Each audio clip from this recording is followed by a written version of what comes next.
All right, welcome to a special episode on the Boom Bust channel. Really opening up a series and just discussing how I'm building this playbook. And so, yeah, just kind of want to share that. People said they were interested, and I think it's cool, it's fun to kind of give that out. So, just to give context to all this, I mentioned before that I am towards the end of a PhD program, so hoping to finish that this school year. And so in preparation, not in preparation, but I guess in preparation, yeah, I'm thinking a lot about next steps and everything. And one thing is for sure, obviously, I do this channel because I love football in a lot of different ways, but I really do miss coaching, and it's just not something that would work with my schedule and the things that I do now. But being done with my academic program is definitely something that I'm seeking to get back into, and I've just missed it a lot. So I just going through the process of updating my playbook, and I just figured I would share that. And we're going to talk about some real deal football. So I'm gonna tell you straight up, there are a ton of coaches, I would say probably maybe even the majority, that they wouldn't sit down and do this. And I'm not gonna give you all the secrets necessarily. It's gonna be basic in most of it, but still it's gonna be some real deal football talk, so that'll be fun. And yeah, that's what I plan to do, because all coaches are educators, and obviously I'm in education, so I'm cool with teaching the game. Especially, it's just for edification. This isn't me telling you definitively this is right. I'm sure there's plenty of coaches that will watch this and disagree with a lot of what I'm gonna say. And I mean, I still get coaches disagreeing with me about inside and outside zone. And so, again, this isn't meant to be the end all be all, but it's just to kind of give people more of an in-depth, kind of idea. And so, again, a lot of coaches wouldn't share this with non-coaches. A lot of coaches wouldn't share this with anybody. But again, to me, I think it's good content. So essentially, like I mentioned, I'm going through this process, and I'm not done yet. I'm still in it, but I figured that I would kind of go through each of the sections and kind of tell you, background, and then tell you where I'm at and what I'm doing with it, just to give you an idea kind of how that goes.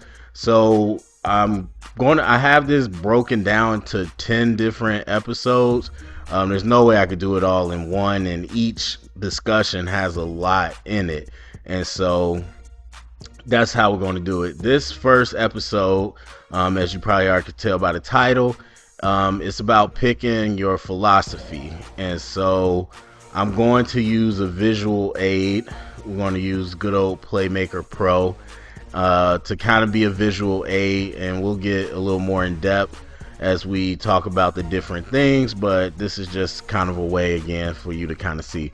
So I would say this, that I wanted to just a huge shout out, because to give y'all a little behind the scenes, I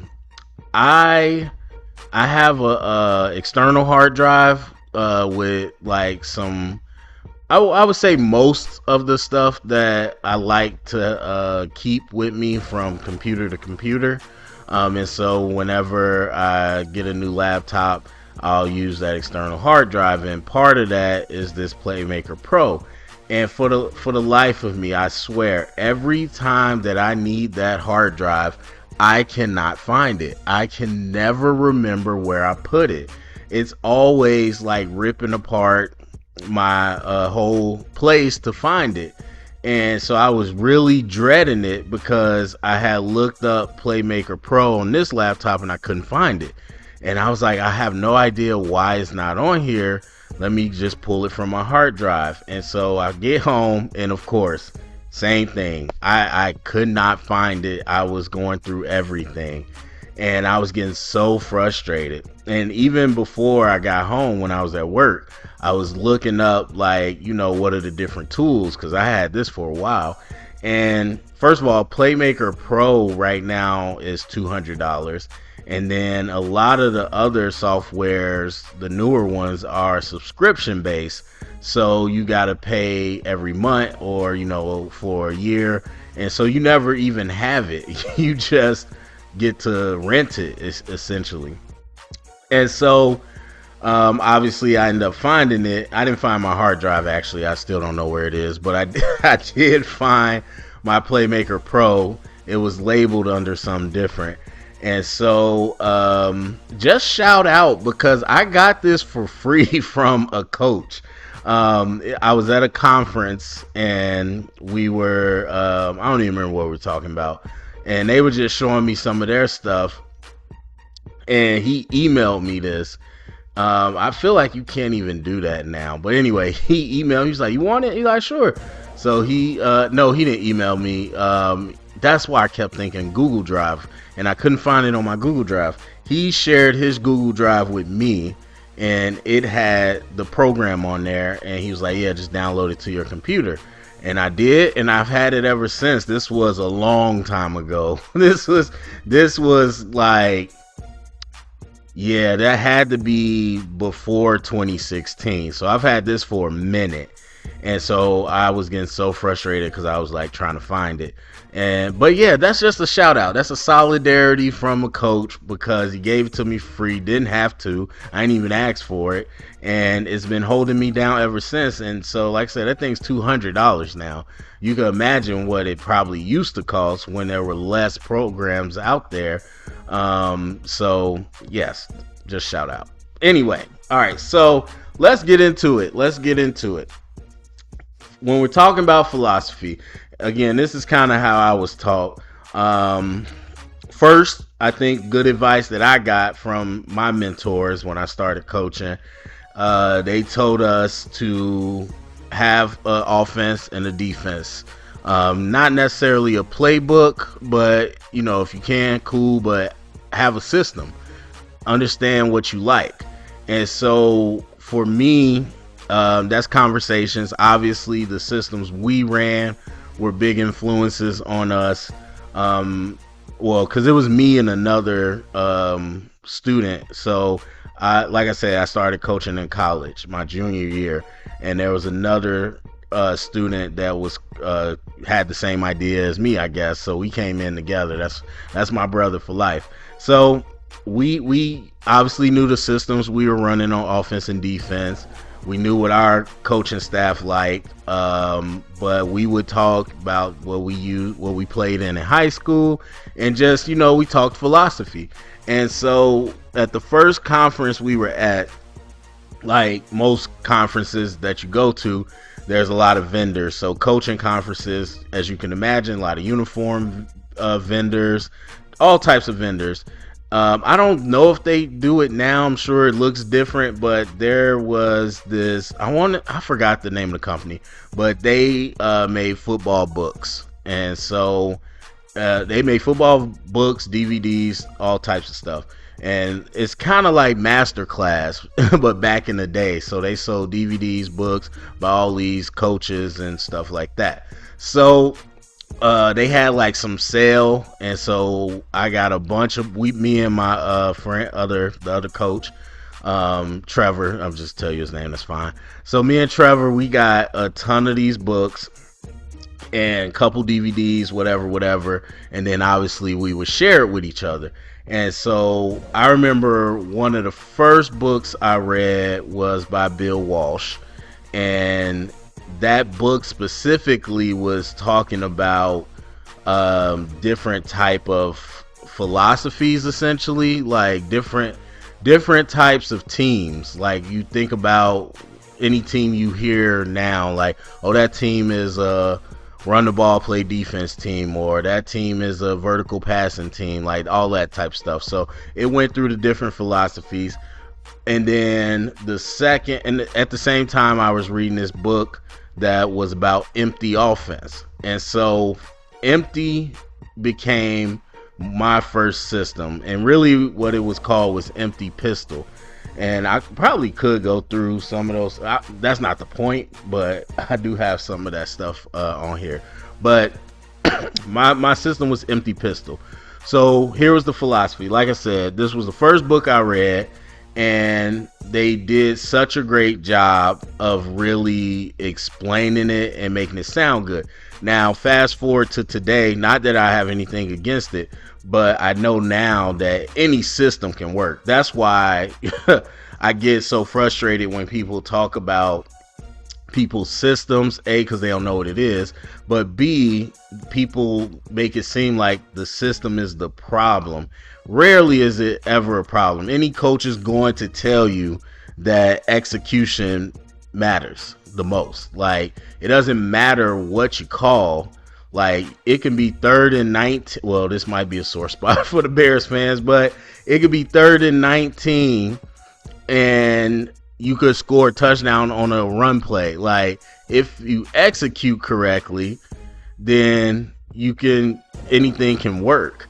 And so now, up to a point, a system isn't going to carry a player. Like, a player has to make a person miss. Most run plays are drawn up to get the running back to the 3rd level. Like, there's nobody to account for.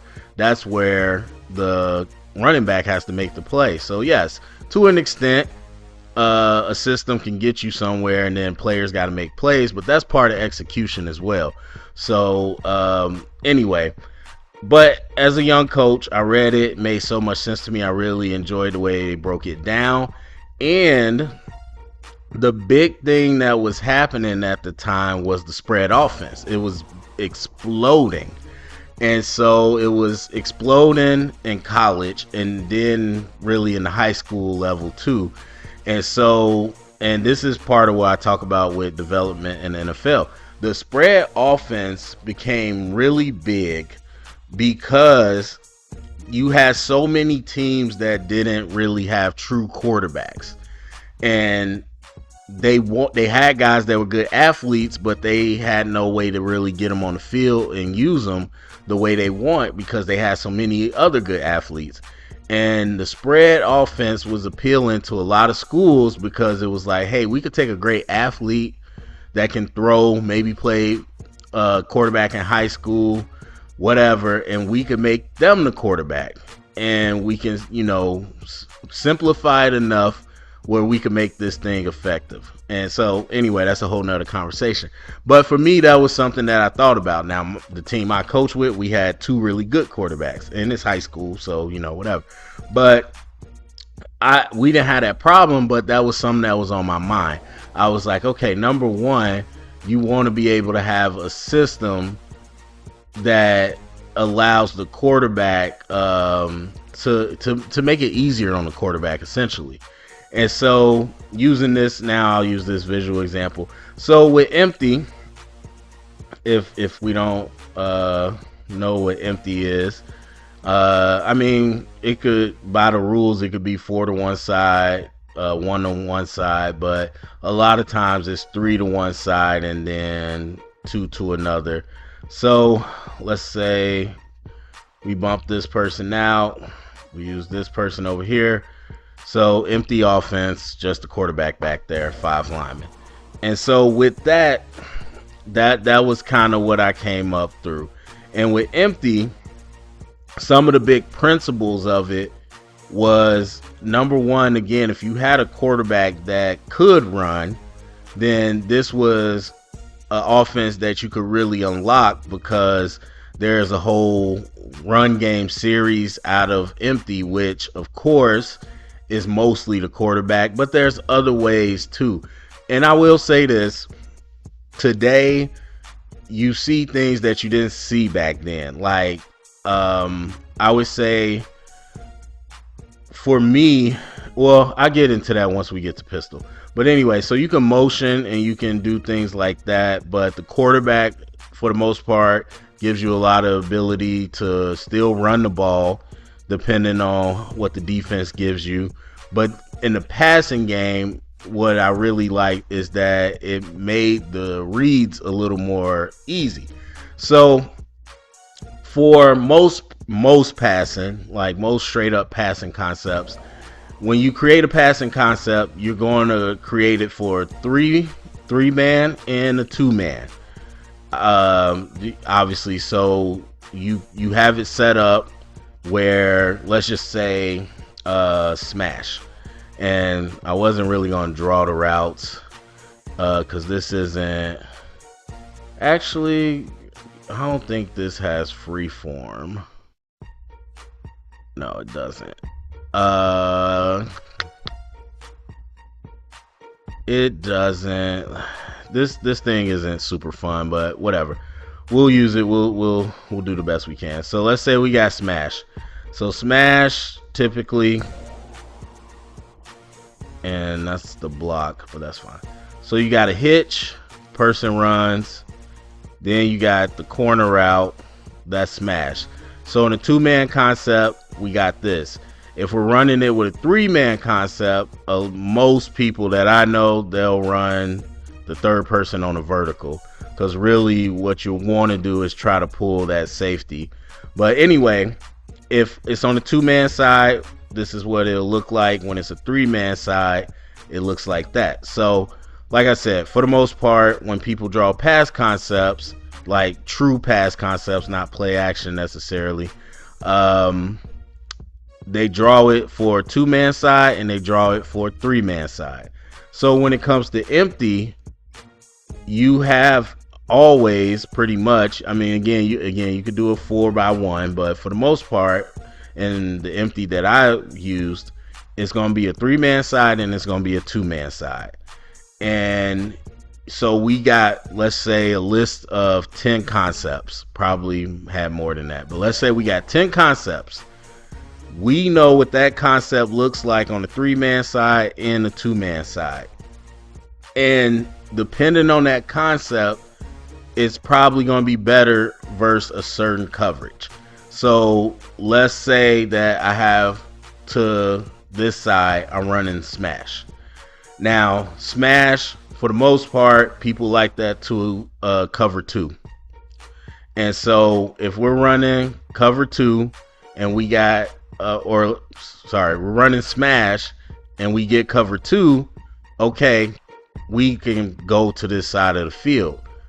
But obviously, if you're a good play caller, you want to make sure that you have a cover three beater on the other side, so that if it's not cover two, we know where to go. So what you end up teaching the quarterback as you play, or as you teach the system and you call plays, is, all right, whatever the concept is, let's just say smash double slant. So the quarterback can come out and we got a split field read when you are working with empty, where, okay, I know I got my three-man side, I got my two-man side. Based on the alignment, the coverage looks like this. I'm going to my two-man side because they got that coverage beater over there. So it really simplifies for a quarterback. Now, you still got to know your stuff, but it simplifies the reads for a quarterback.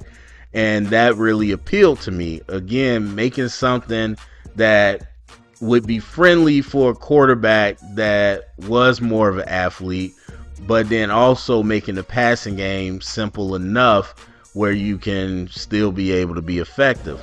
And so, excuse me, that is what really spoke to me. And empty was a great choice in hindsight as a first pick. Obviously, I didn't know it at the time, but empty, when you work with an empty offensive scheme, you learn, like I said, a lot about the split field and how to attack coverages, but then you also learn a lot about pass protections, because when you're empty, and really in anything, and I learned this, later on in life, but for most defensive guys, empty is blitz time. Most guys want to blitz you out of empty because they want to speed it up so you don't have time to make any decisions. And so a huge chunk of that book talked about hot, being able to throw hot. And essentially what being able to throw hot means is that if they man up and they want to bring more than we can block. So empty, they want to man up and blitz. Obviously, we got 5 blockers, but they're bringing 6 guys. So 5 of these guys are responsible for 5, and the last guy, that's the quarterback's responsibility. And so, especially at that time, doesn't seem to be taught this way anymore, but as a play caller and a play designer, you build in a hot.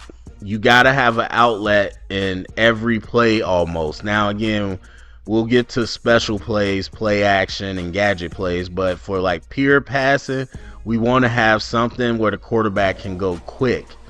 Now, it isn't always a throw. The quarterback has to beat the 6th man by the throw, or you got to beat them by the making a miss, the tackle, or you got to get rid of the ball. And those are typically the things you got to do, which is why when you see so many quarterbacks that came up in the play extender role, they don't have those fundamental, and I really do mean fundamental concepts. They don't understand that philosophy.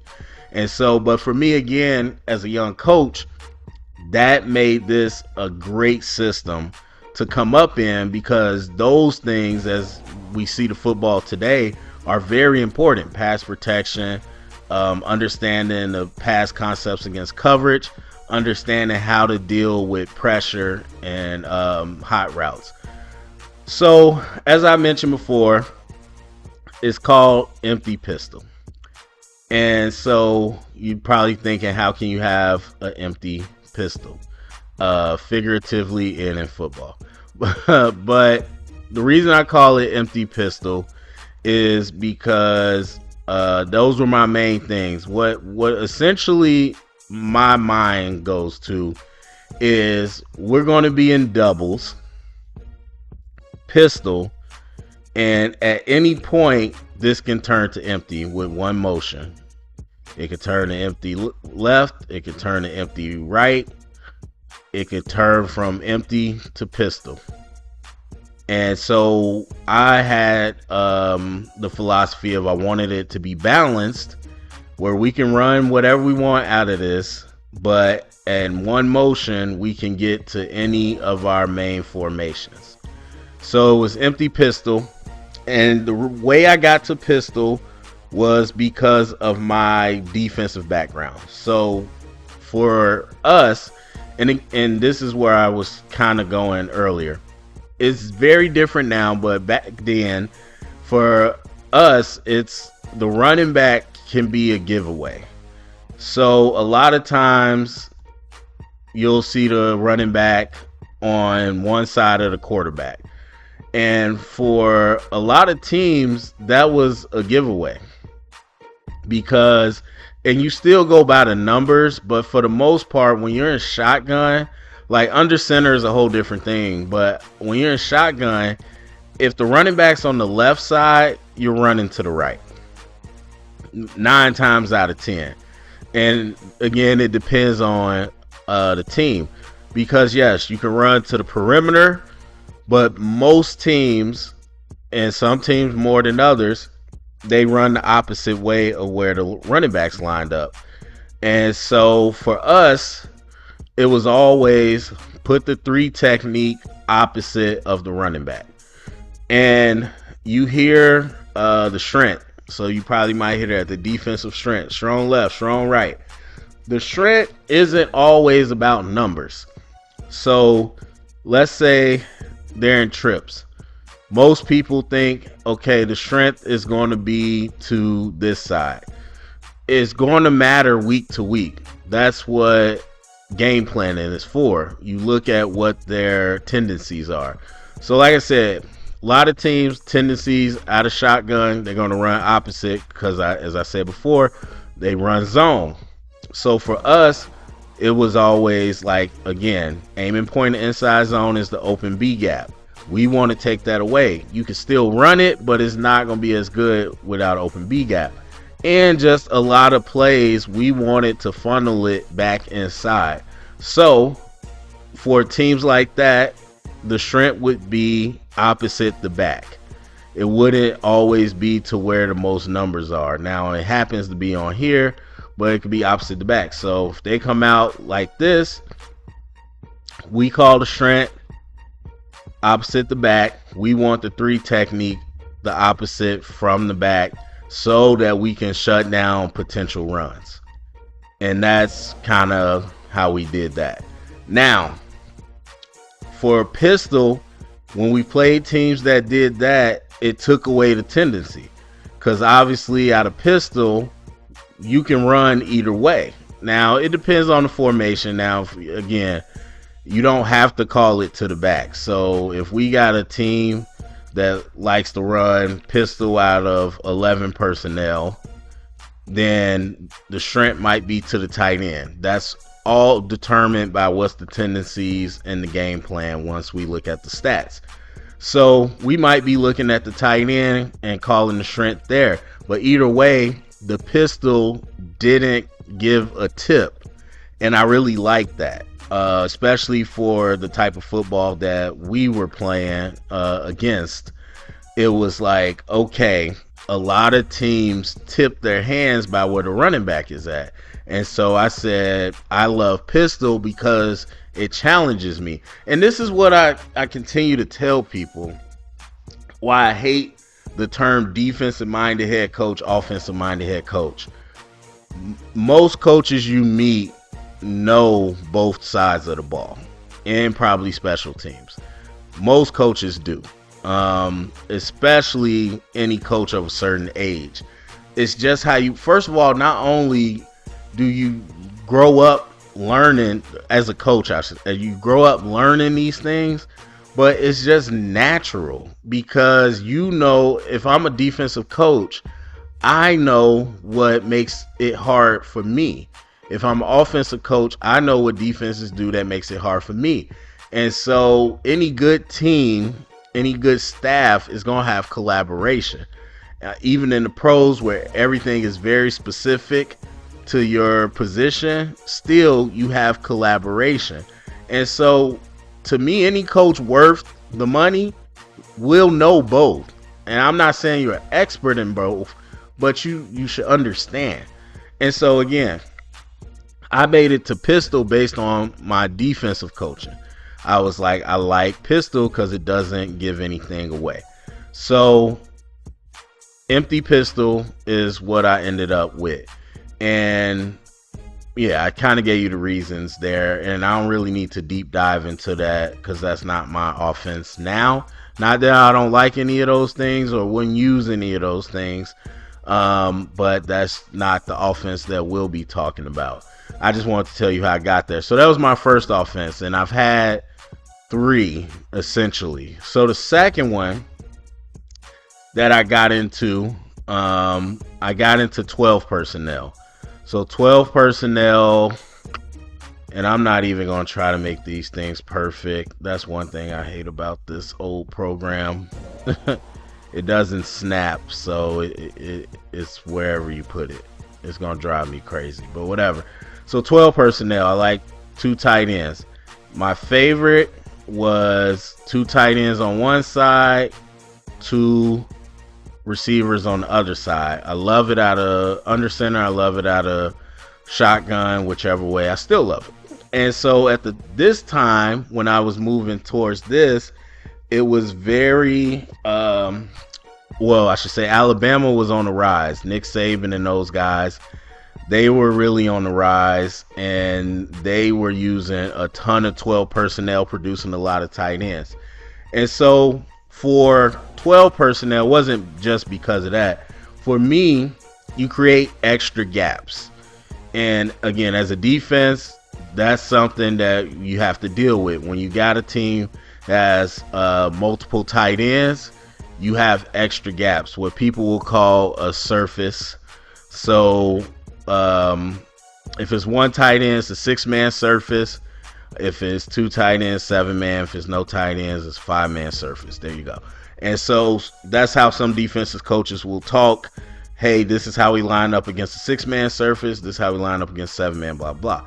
And it creates so many decisions that you have to do, especially on the nub side. So a nub side where there's no receiver. And as you can see here, I just made them X to make it easy. But this is a corner. Say this is a corner. You got to decide what you want to do with that corner. Obviously, you're not going to leave him out here. But do you want to bring him up to the line and play him essentially like a safety? Do you leave him off? Now, I'll tell you, spoiler alert, I hate this. I have no earthly reason why people do this. But some teams do. They'll play the corner off, and you got a lot of space here. Some people would switch the corner. So let's say this is a nickel. Let's say this is a corner, and let's say this is a corner.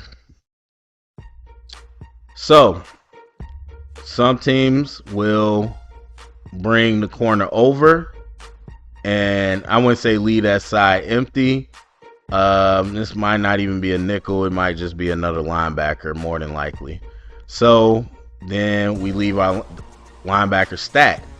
That's a decision you got to make. Another decision you got to make: where do you line up on the edge? Again, do you line up your defensive end head up on the tight end? Do you split these two?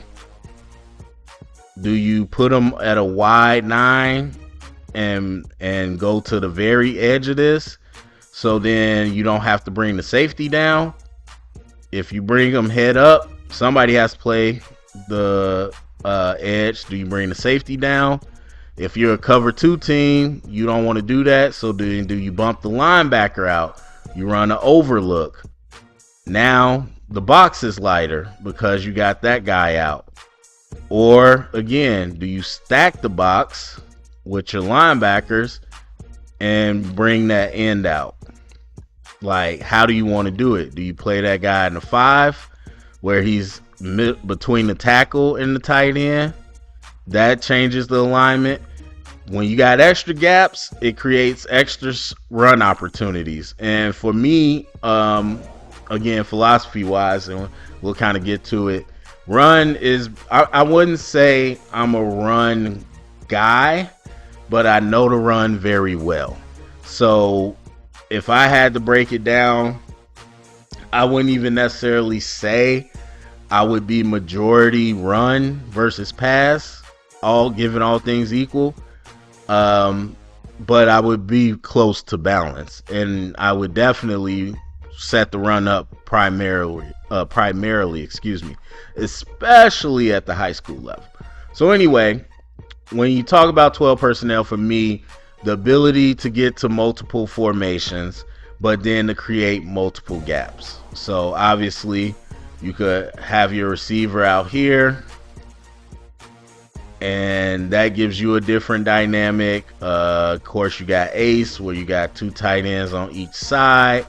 Then you can do tight end trade, flip it, all those different things. You can bring one of these guys at like a H-back and then almost use them like a fullback.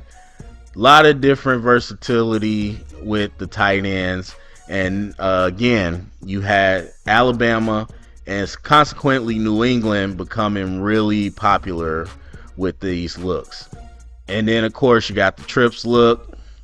Let's say this is a slot, or if you got 2 really good tight ends, that could be your tight end. You can split them out, and now it's a doubles look.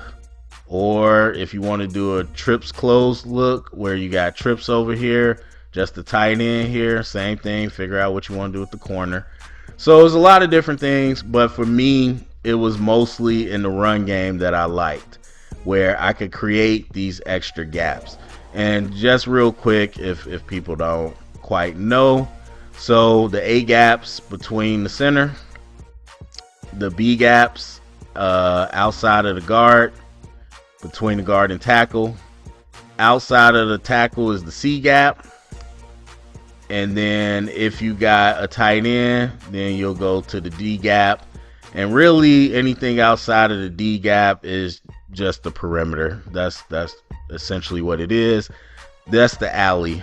Once you get towards like the hashes, we're in the alley. And so, which is also the seam, whatever. To me, that's the perimeter once you get outside the D gap. But either way, and you create what I call ghost gaps, what I would call a lot of times ghost gaps. Because again, technically, this is the D gap. Some people say E gap. I don't really do that. Like, once we get outside the C, we got multiple gaps. And depending on how the defense wants to line up, that's going to give us an ability. So for me, with this, everything was based on gaps. I went to this because that's what I really cared about.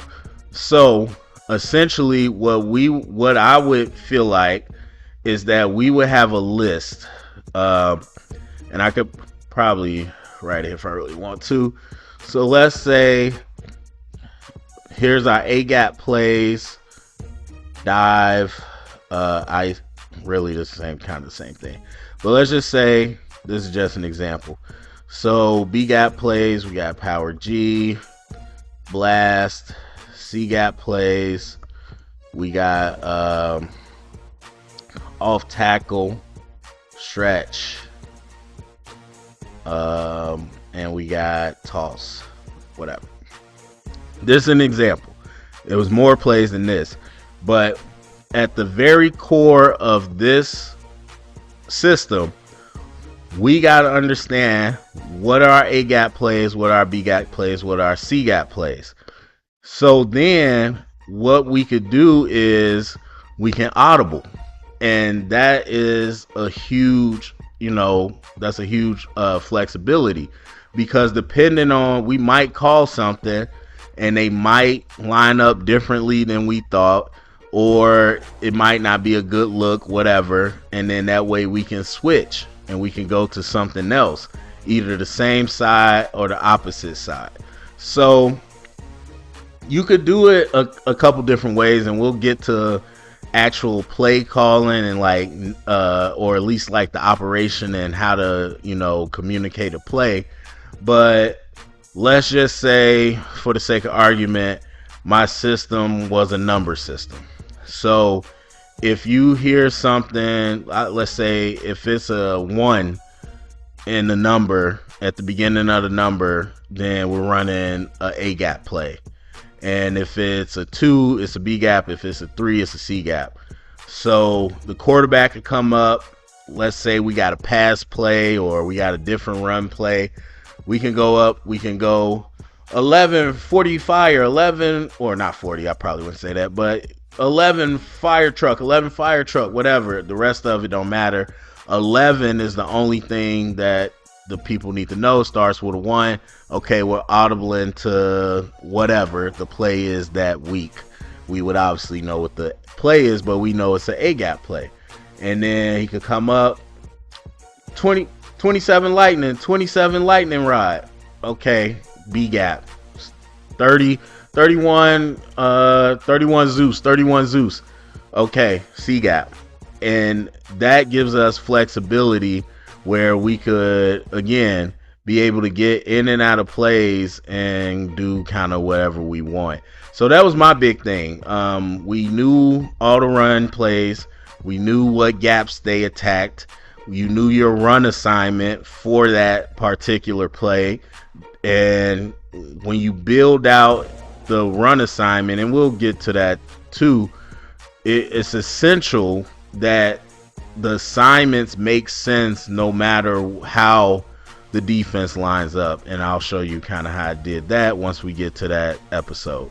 So going back, empty pistol. For me, I wanted to make sure, I wanted to spread the field, use the field, and create these running lanes for the quarterback. And if they weren't going to give us the running lanes for the quarterback, if they didn't cover everybody and they kept a 6-man box, that's another big thing that I learned from this empty system, is understanding the box, the light versus the stack, and the 6-man and all that.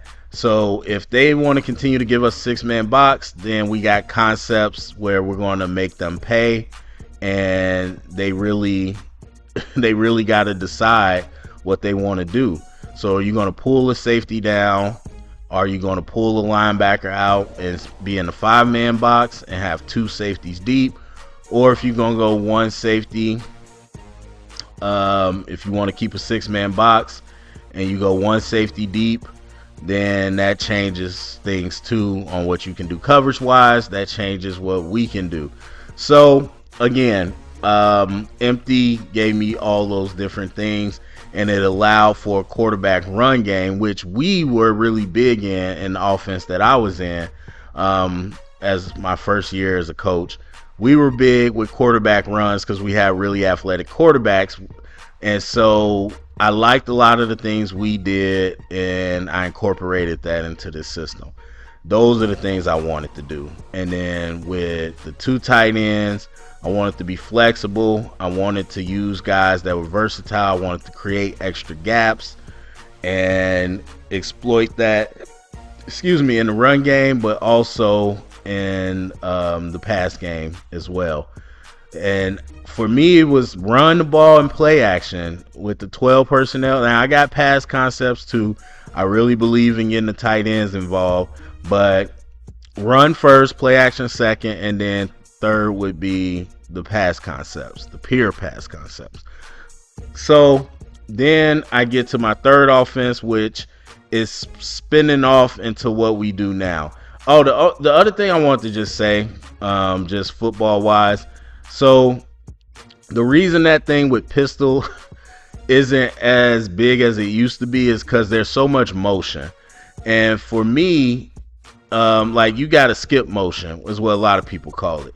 Offenses evolved. You got to skip motion. So if you say H skip or whatever you call it, that's just the running back switching sides. So you see that a lot. And that's just a tendency breaker. Because again, at one point it was like, okay, the running back's here.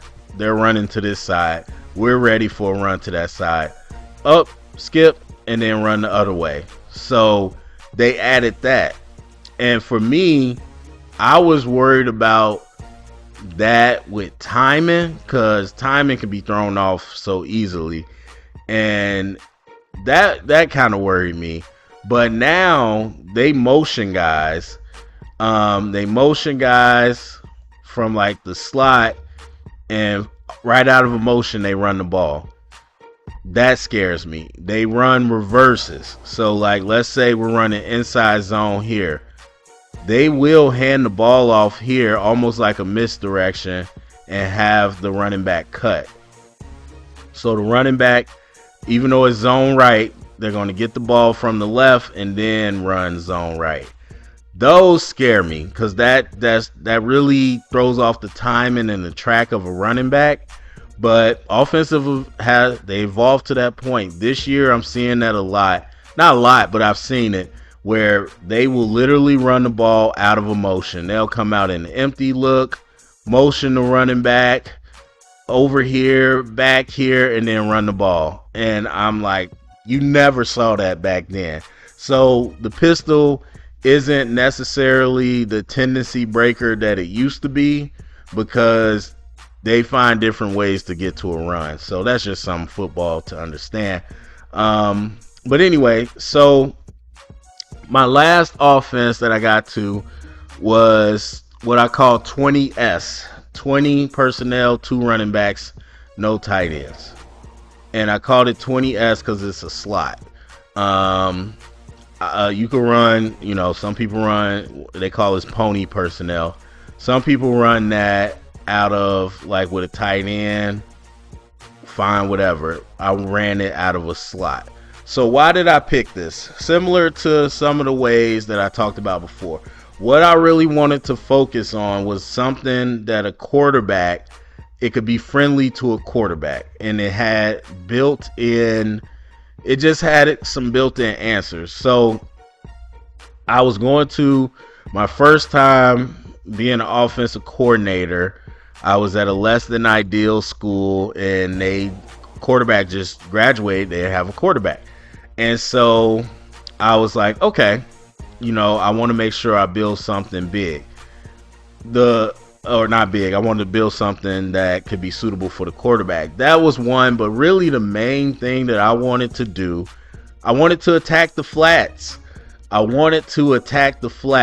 we got the deep area, we got the hook or the hole, we got the seam, and we got the curl, and we got the flats.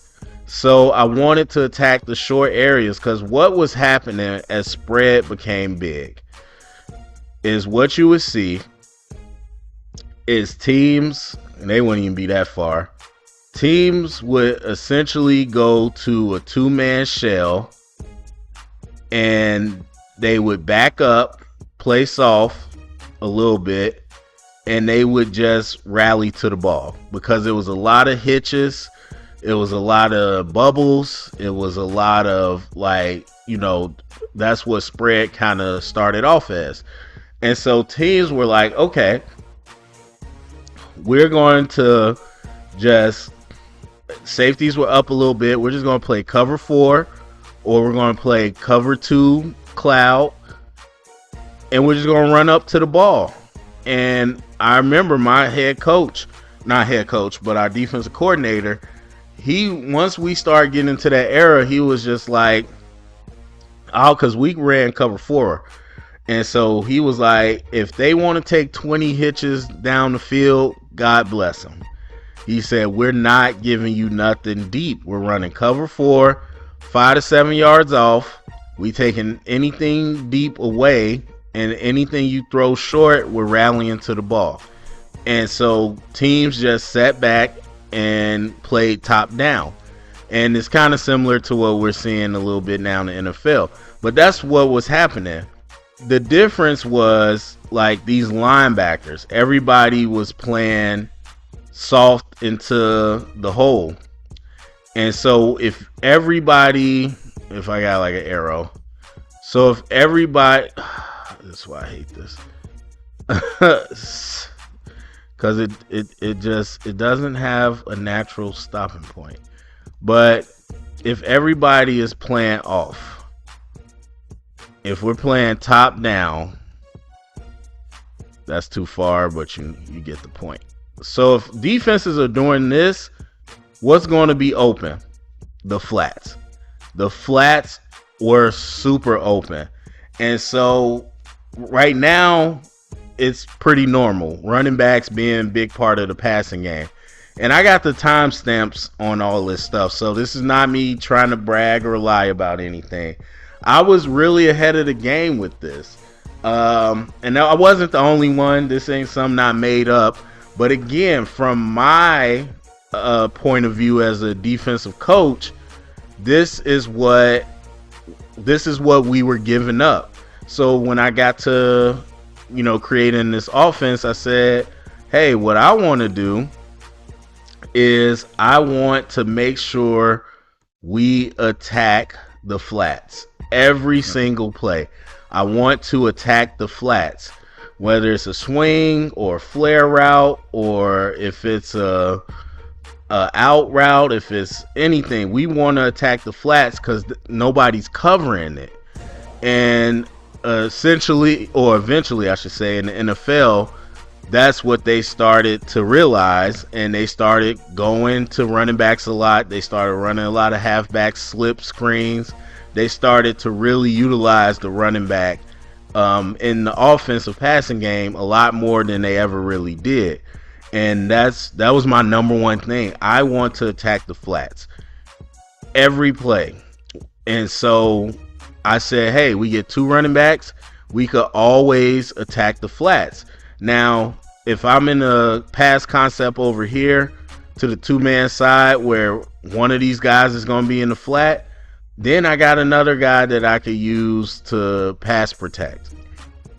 So that was my big thing. That was number one. Number two, I went to the slot because I want a defense to declare. I want you to declare what it is that you're doing.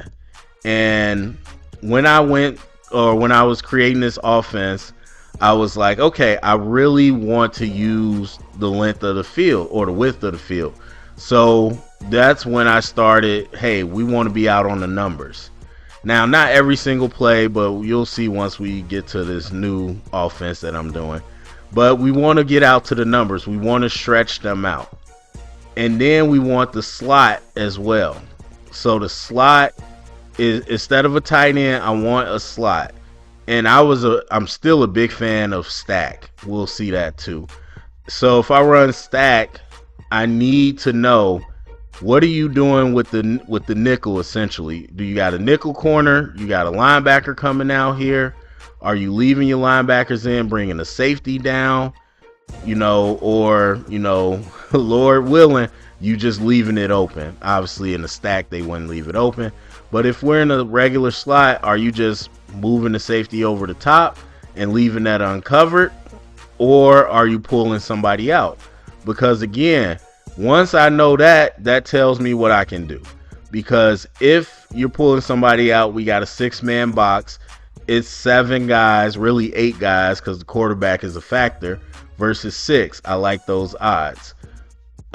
If you keep in the box heavy and you're leaving this guy, well, we'll get to that. If you bring a safety down, okay, again, limits you in coverage, single high safety. That tells me how we can attack that in the pass game. If you are still going too high, but you're hovering the safety and you're keeping the box tight, what we built in was a noun route where this receiver just turns around and catches the ball. So I don't even know how to boom, noun route. I mean, they're not going to run. They're just going to turn to the quarterback, show hands. And so that was built in. What we did was like tap the wrist, kind of like a watch. But I wanted my quarterback to get to the understanding, and the receiver to understand that we're throwing this. If I throw this 7 times in a drive, I don't care. We're going to throw this until you pull somebody over there, because that's what I really want. What I really want is for you to give me a 6-man box. I want you to bring a nickel over there, so now I can really open up the run game. But that's what we're going to do. And so if you need a comparison, I would say think like a Tyreek Hill. Think like a Deebo Samuel. That's the guy I wanted. Who's my best open field athlete? That's going to be my slot guy, because a big part of this offense is that we're going to throw this ball right now if you're uncovered every single time to pull this defense away. And you catch the ball, go be an athlete. Go out there in space, make yards. So if defenses did what we want and they pull people out, I just like the multiplicity of this. Again, simple, and we'll show you how we line it up. But my formations were just, we called them different things, but I had what I called the super back. We had the super back here, kind of like a sniffer position, what some people would call it. You could call it like an H back. And essentially, this would be my fullback / tight end. So this is one formation where they're opposite each other. We got an I formation where he's right behind the guard and the running back is stacked behind him. And of course, we got the pony where they would both be about a quarterback, and we could call it where, depending on where the back would be. And so those were really our formations. Like, I made it where the X was to the left, the Z was to the right. Slot, I told you where to go. S right, S left. That was part of the play call. And so now I can be very simple and balanced, and I can switch what I'm doing. So I could be here. We got 3 people here, and our main plays were inside zone, outside zone, power G. Those were our 3 main run plays. So if we run inside zone, or really outside zone, this guy's in position to come out and be an extra lead blocker. And if we run a read option, he's in position to come back around and be a lead blocker for the quarterback. No matter really where he's at, if he's here, he can go lead the zone, or he could come around, lead for the quarterback. If he's here, same thing. So that's kind of how we made those formations. But again, 20 personnel, 2 guys in the back, really one guy that was very versatile, that could give us an extra hat in the run block without you knowing really where he was going to go. Because he's in the backfield, he can get across here, he can lead up here, he could come up here. And so it's a little more versatile than a traditional tight end. So you could think about Juszczyk with the 49ers. They use him at H-back a lot. And so my influence, like I said, really was I want to attack the flats, and I want to have a slot so that we could pull and get a 6-man box, or at least make the defense show us what they're doing. And that's how I got to 20S. And then the current offense I'm working on is a spinoff of this, and we'll get into that later. But this episode was really just to discuss how philosophy is the first part of building a playbook.